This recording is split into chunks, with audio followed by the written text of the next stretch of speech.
ব্যক্তিগতভাবে আসলে কি করলে তিনি এই সিওপিডি থেকে আসলে সেই ঝুঁকিটা উনি কমাতে পারবেন? হ্যাঁ, ভালো কথা বলেছেন। আপনি ব্যক্তিগতভাবে ধূমপান করবেন না। এমন যদি মনে করেন আপনি রিক্সায় যাচ্ছেন শহরের মধ্যে, আপনি তো কালো ধোঁয়া আটকাতে পারবেন না। ওই লোককে বলতে পারবেন না, ভাই আপনার গাড়ি ঠিক করেন। আপনি মাস্ক পরুন।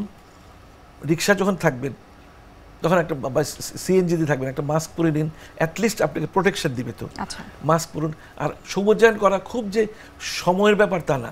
আপনি এখন যে খুব র্যাপিড গ্রো করে যেসব গাছ, আপনার বাড়ির আঙিনায় আপনি গাছ লাগান, প্রচুর গাছে আপনি ভরে দিন আপনার পরিবেশটা। এবং এখানে সরকারের আশায় বসে থাকলে হবে না, বেসরকারি এনজিওগুলোকে এগিয়ে আসতে হবে, ব্যক্তিগতভাবে সচেতন হতে হবে, ব্যক্তিগত এবং সামাজিকভাবে সচেতন হবে। আপনার সমাজকে সচেতন করতে হবে। বারবার বলতে হবে যে সবাই আপনি গাছ লাগান। গাছের যে গুরুত্ব, গাছের যে প্রয়োজনীয়তা, সেটা সবাইকে বোঝাতে হবে। এবং সেটা কিন্তু আপনি অনেক রোগ থেকে রক্ষা করবে আপনাকে।